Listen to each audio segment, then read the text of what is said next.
मित्रांनो नमस्कार. मनोगत या यूट्यूब चॅनलमध्ये आपले मनापासून स्वागत. मराठा आरक्षणाच्या मुद्द्यावर मनोज जरांगे हे पुन्हा एकदा म्हणजे 6व्यांदा उपोषणाला बसले आहेत. उपोषणाच्या पहिल्याच दिवशी त्यांनी नेहमीप्रमाणे पुन्हा एकदा देवेंद्र फडणवीस यांना टीकेचं लक्ष्य बनवलं आणि हे टीकेचं लक्ष्य बनवत असताना मनोज जरांगेंनी देवेंद्र फडणवीस यांच्याबद्दल बोलणं हे अत्यंतिक स्वाभाविक हे बनलेलं देखील आहे. महाराष्ट्रातील विधानसभेच्या निवडणुका काही दिवसांवर येऊन ठेपल्या असतानाच पुन्हा एकदा मनोज जरांगेंच्या आमरण उपोषणाने महाराष्ट्रातील एकूणच राजकीय परिस्थिती आणि एकूणच राजकीय वातावरण हे पुन्हा एकदा तापवलं जाणार, किंबहुना हे वातावरण तापणार हे मात्र या ठिकाणी वेगळे सांगण्याची आवश्यकता नाहीये. यापूर्वी मी अनेकदा म्हणजे साधारणतः 15 ते 16 वेळेस मराठा समाजाच्या आरक्षणाबद्दल आणि मनोज जरांगेंच्या विषयावर हे एपिसोड बनवले आहेत आणि हे एपिसोड बनवत असताना महाराष्ट्रातील मराठा समाजाचा आक्रोश हा त्या व्हिडिओच्या माध्यमातून मांडण्याचा प्रामाणिक प्रयत्न हा मी केलेला देखील आहे. परंतु गेल्या 2 दिवसापासून मनोज जरांगे यांचं कालपासून सुरू झालेलं आमरण उपोषण, या आमरण उपोषणाला एक वेगळी किनार ही प्राप्त झालेली आहे. विधानसभेच्या निवडणुकीच्या तोंडावर हे आंदोलन असल्याने हे आंदोलन म्हणजे मनोज जरांगेंचं आंदोलन हे कुठल्या तरी राजकीय पक्षाचं स्पॉन्सर किंवा प्राधिकृत असल्याची टीका ही विरोधी पक्षांकडून होत आहेत, विरोधी पक्षांच्या नेत्यांकडून होत आहेत आणि ते अत्यंतिक स्वाभाविक देखील या ठिकाणी बनलेलं आहे. मुळात मनोज जरांगेंची आरक्षणाची मागणी ही खरं तर सामाजिक आंदोलन म्हणून उभ्या महाराष्ट्रात हे उभं राहिलेलं होतं.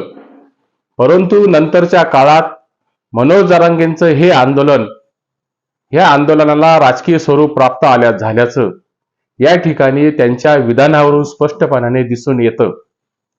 आपण कोणाच्या तरी राजकीय नेतृत्वाच्या इशाऱ्यावर किंवा आशीर्वादाने हे आंदोलन पुढे नेत आहोत अशी पुसटची शंका ही महाराष्ट्रातील काही वर्गांमध्ये ही निर्माण देखील झालेली आहेत आणि महाराष्ट्रामध्ये हा समज मोठ्या प्रमाणात निर्माण झाला असताना त्याची वाच्यता अनेक ठिकाणी मराठा समाजातील धुरीणांनी, मराठा समाजातील पदाधिकाऱ्यांनी ही व्यक्त देखील सोशल मीडियाच्या माध्यमातून केलेली आहेत. मनोज जरांगेंचं सगळे सोयऱ्याचं मसुद्याचं आंदोलन आणि सरसकट कुणबी प्रमाणपत्राची मागणी बाजूला सारून मनोज जरांगेंची पुढच्या काळातील मराठा आरक्षणाची भाषा ही बदलली, मराठा समाजाच्या आरक्षणाचं टोनिंग हे देखील बदललं आणि त्यातून हा विषय बदलला गेल्यामुळे कुठेतरी हे आंदोलन हे भरकटतं काय किंबहुना हे दिशाहीन झालं होतं की काय अशी शंका ही महाराष्ट्रामध्ये निर्माण होणं यामध्ये कुठलंही गैर या ठिकाणी दिसत नाहीये. किंबहुना मनोज जरांगेंच्या असलेल्या विधानामुळे तशी शंका देखील निर्माण झालेली आहेत आणि त्या शंकेला पुष्टी देणारं विधानं आणि तशी वातावरण निर्मिती होणं यामध्ये मात्र कुठलंही संशय असण्याचं कारण नाहीये. सुरुवातीला संयुक्त महाराष्ट्राची निर्मिती होण्यापूर्वी मराठवाडा हैदराबाद राज्यामध्ये होता. मराठवाड्यातील 5 जिल्ह्यामध्ये असलेल्या मराठा बांधवांची हैदराबाद गॅझेटमध्ये मराठा कुणबीची नोंद ही असल्याचं सप्रमाण सिद्ध झालेलं आहे. ते सप्रमाण सिद्ध झाल्या असल्याच्या कारणावरून मराठा समाजाला मराठा कुणबीचं जात प्रमाणपत्र द्यावं अशी भावना ही मराठवाड्यातील मराठा समाजामध्ये प्रबळ होत गेली आणि हीच मूळ मागणी मराठा समाजातील मराठवाड्यातील जनतेची होती आणि मराठा आरक्षणाची ही जी मागणी आहे ही मागणी महाराष्ट्रातील इतर भागातील तुलनेपेक्षा मराठवाड्यामध्ये अधिक प्रमाणात असणं हे अत्यंतिक स्वाभाविक होतं. किंबहुना त्या लोकभावना या कुणबी प्रमाणपत्राच्या बाबत निर्माण होणं हे देखील अत्यंतिक गरजेचं आणि अत्यंतिक स्वाभाविक देखील बनलं होतं.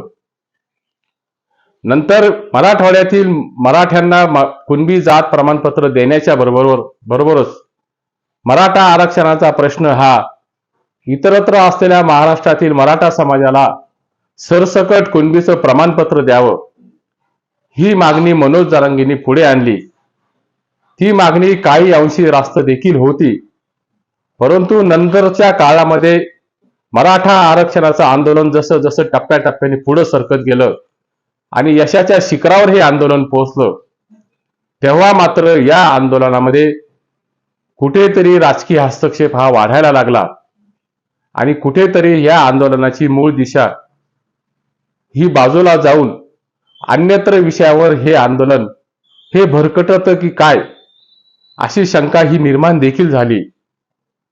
मराठा आरक्षणाच्या बरोबर मुस्लिम आणि धनगर समाजाचा आरक्षणाचा विषय हा मनोज जरांगेंनी पुढे आणला आणि कुठेतरी मूळ विषयापासून हा विषय बाजूला जातोय असं सकृत दर्शनी स्पष्टपणाने दिसायला लागलं होतं. त्यातून मनोज जरांगेंनी पुढच्या काळामध्ये महाराष्ट्रातील विधानसभेच्या निवडणुकामध्ये सर्वचे सर्व 288 जागांवर उमेदवार उभे करण्याची भाषा वापरली गेली.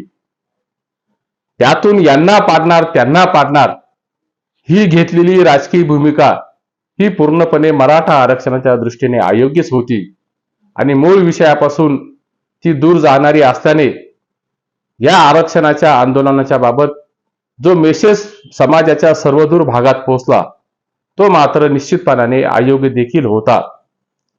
लोकशाहीमध्ये निवडणुका लढवण्याचा अधिकार हा सर्वांना आहे. तो अधिकार हा मनोज जरांगेंना देखील आहे.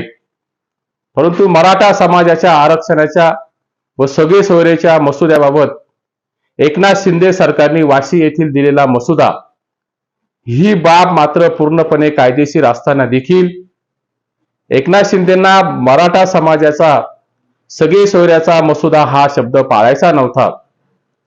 तर सरकारने केलेली ती फार मोठी चूक होती, हे मात्र या ठिकाणी स्वीकारावंच लागेल. संसदीय लोकशाहीमध्ये प्रश्न सोडवण्यासाठी विधिमंडळ आणि संसद हे सर्वात प्रभावी असं माध्यम आहेत, सर्वात प्रभावी असं आयुध आहेत आणि त्या ठिकाणीच जनतेचे प्रश्न आणि मराठा समाजाच्या आरक्षणाचा प्रश्न हा सुटू शकतो. हे मात्र त्रिकालाबाधी सत्य आहेत. परंतु कुठेतरी वाचाल शब्दांनी किंवा भडक राजकीय विधानांनी मनोज जरांगेने हे आंदोलन भरकटवण्याचा प्रयत्न या ठिकाणी झालेला त्यांच्या कृतीतून दिसतो आहे.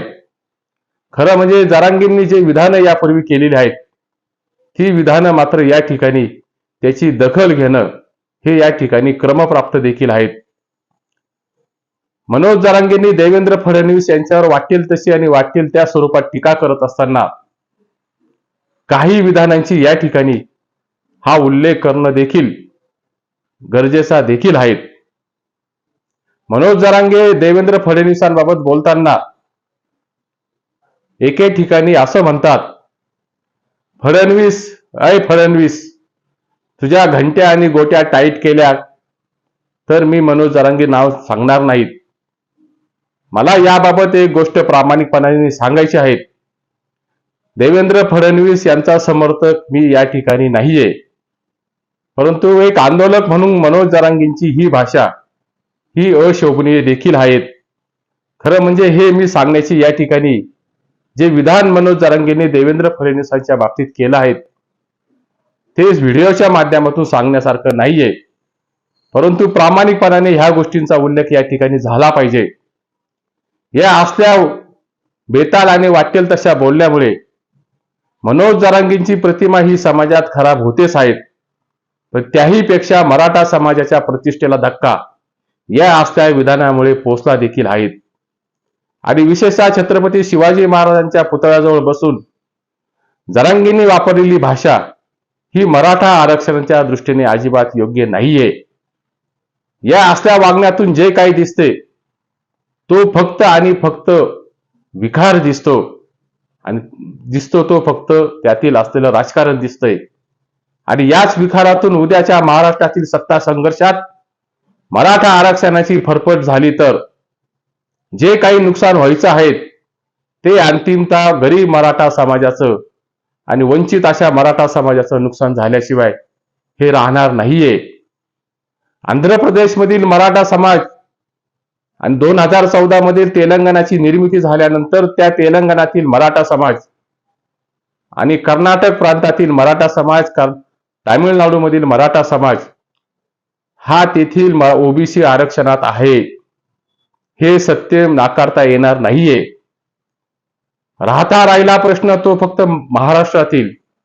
आजही महाराष्ट्रातील, पश्चिम महाराष्ट्रातील आणि विदर्भातील आणि उत्तर महाराष्ट्रातील 80% मराठा समाज, त्या मराठा समाजाचं कुणबीकरण हे झालेलं आहे. फक्त प्रलंबित प्रश्न आहे तो मराठवाड्यातील मराठा समाजाच्या उपेक्षित वर्गांचा प्रश्न आहे. मराठवाड्यातील 5ही जिल्ह्यातील हैदराबाद काळातील निजामाच्या गॅझेटमध्ये मराठा कुणबी नोंदी असल्याचे पुरावे आणि कागदोपत्री रेकॉर्ड हे सापडलेले देखील आहेत. तो गॅझेट लागू करण्याबाबत व सगळे सोयऱ्यांच्या मसुद्याबाबत एकनाथ शिंदे सरकारने जे आश्वासन दिलेले आहेत, त्या दृष्टीने विधानसभा निवडणुकीपूर्वी राज्य सरकारने मराठा आरक्षणाच्या बाबत सकारात्मक निर्णय घ्यावा.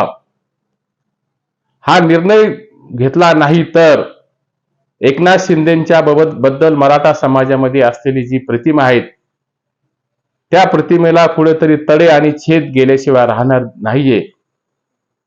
छत्रपती शिवरायांच्या साक्षीने घेतलेली शपथ आणि वाशी येथील आंदोलन थांबवताना सगळे सोयऱ्याच्या बाबत दिलेला मसुदा, याबाबत 16 फेब्रुवारीला तिची अंमलबजावणी ही होणार होती. परंतु शब्दांचे खेळ करून, कायदेशीर बाबी उभ्या करून मराठा समाजाच्या आरक्षणाच्या आणि सगळे सोयऱ्याच्या मसुद्याबाबत राज्य सरकारने मराठा समाजाची या ठिकाणी फसवणूक केली असल्याची भावना ही निर्माण झालेली आहे. आणि हीच भावना ही कालच्या लोकसभेच्या निवडणुकीमध्ये प्रतिबिंबित झालेली देखील आहेत. उद्याच्या महाराष्ट्राच्या विधानसभेच्या निवडणुकीमध्ये जे लोकसभेला घडले ते उद्या महायुतीच्या बाबतीत विधानसभेला घडण्याची शक्यता ही अधिक मोठ्या प्रमाणावर दिसते आहेत. याची खबरदारी ही महायुती सरकारने आणि एकनाथ शिंदे सरकारने घ्यावी. तुर्तास एवढेच. हा व्हिडिओ आवडला असेल तर व्हिडिओला लाईक करा, सबस्क्राईब करा. नमस्कार.